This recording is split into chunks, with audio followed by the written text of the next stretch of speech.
What if you could turn the absolute pain of rejection into the single most triumphant moment of your life? I know it sounds impossible, but that's exactly what Robert Browning does in his masterpiece, The Last Ride Together. So let's dive into this incredible poem that flips heartbreak on its head and turns it into a deep exploration of life, love, and what it really means to succeed. And here he is, Robert Browning, one of the true giants of Victorian poetry. This poem, which first showed up in his 1855 collection Men and Women, is just the perfect example of his signature style, the dramatic monologue. Now, he didn't invent the form, but man, he absolutely perfected it. He used it to get into the deepest corners of the human mind. So what is a dramatic monologue exactly? Well, think of it like a solo performance on stage. We, the readers, are basically just eavesdropping on a supercritical moment. You've got one person speaking to a silent listener who, by the way, is influencing everything they say. And through this completely one-sided conversation, the speaker's true character just comes pouring out. It's a powerful psychological tool, and it is the engine driving this entire poem. Okay, to really get to the heart of this poem, we're going to break it down into 5 parts. First, we'll look at what makes the monologue itself tick. Then, we'll meet the 2 people at the center of this story. After that, we'll dig into the poem's core philosophy of failure, check out its brilliant structure, and finally, see how a single moment gets blown up into a vision of eternity. All right, first up, the perfect monologue. Let's look at the core ingredients Browning uses to create such a powerful and, honestly, personal experience for us as readers. What's so cool about this is that it's basically the blueprint for the whole poem. Every great dramatic monologue has these things. A single, clear speaker, in this case, our rejected lover. A silent listener, whose presence totally shapes what's being said. The whole thing kicks off in a critical moment, a point of high drama. And most importantly, the speaker reveals his own character through his own words. No narrator needed. We get it straight from the source. So that leads us right to the 2 central figures in the poem, the rejected lover and his beloved, at the exact moment they're supposed to part ways. This is the dramatic situation that gets the whole monologue rolling. This really captures the dynamic perfectly. On one side, you have the speaker. He's just been turned down, but instead of anger or despair, he's just incredibly philosophical and calm about it. On the other side, the silent listener. We never hear a word from her, but we feel her presence so intensely. Her hesitation before she agrees to the ride, he describes that as a life or death moment for him. Her silence basically forces us to focus completely on his internal world. And just listen to this. This is not the sound of a bitter, defeated guy. It's a statement of incredible grace. He thanks her. He blesses her name. Right here, this is our first big clue that our speaker isn't just some ordinary, heartbroken dude. He's a philosopher, one who can find something to be grateful for, even when his life's greatest dream has just failed. And that begs the question, how does he pull off this incredible optimism? How? This section gets to the real core of Browning's genius, what I like to call the philosophy of failure. Our speaker starts to make sense of his personal loss by putting it in the huge, grand context of, all human effort.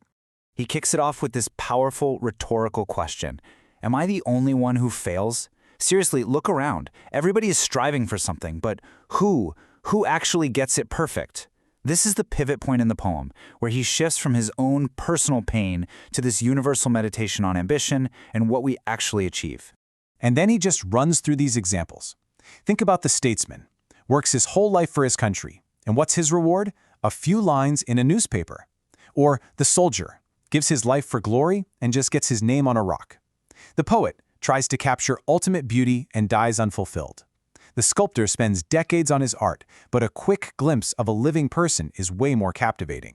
All these huge ambitions just end in incompleteness. And this phrase, it just nails his entire argument. In life, what we actually manage to accomplish is so tiny, the petty done, compared to the massive scale of our dreams and ambitions, the undone vast.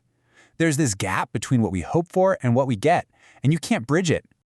And here's the brilliant twist. He realizes that compared to all those abstract, unfulfilled goals, his situation is actually better.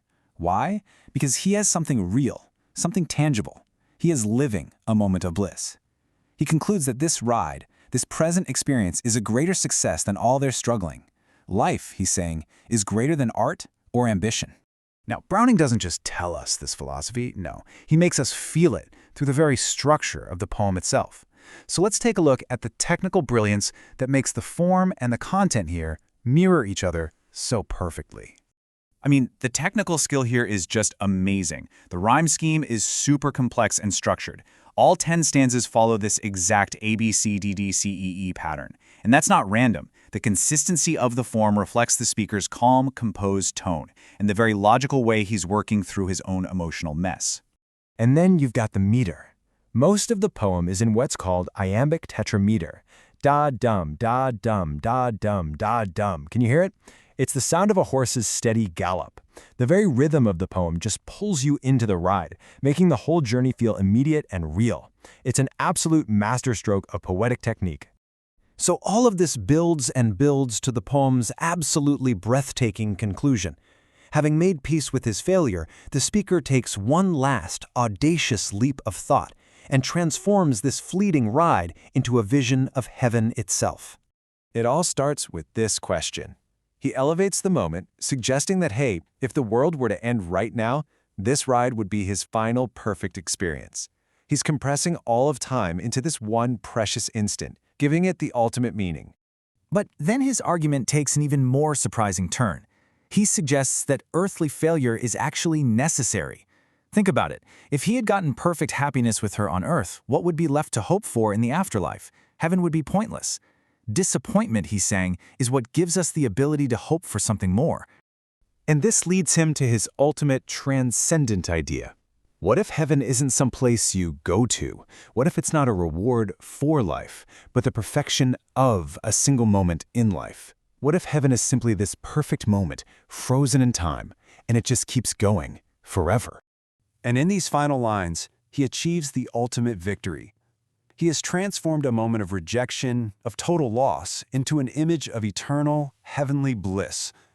He failed in love, but in doing so, he imagined a perfection that is way greater than any earthly success could ever have offered him. And that is the essence of Browning's unique philosophical genius. He's the poet of resilience, the poet of hope. For him, failure isn't the end. It's the catalyst. It's the thing that starts the journey toward spiritual growth and a powerful, defiant kind of optimism. So we're left with this question, right? Browning's speaker finds his greatest triumph not in winning, but in how he handles losing. And it really forces us to ask ourselves, are we defining success too narrowly? Could our moments of what we think of as failure, could they actually hold the key to a deeper, more profound sense of fulfillment?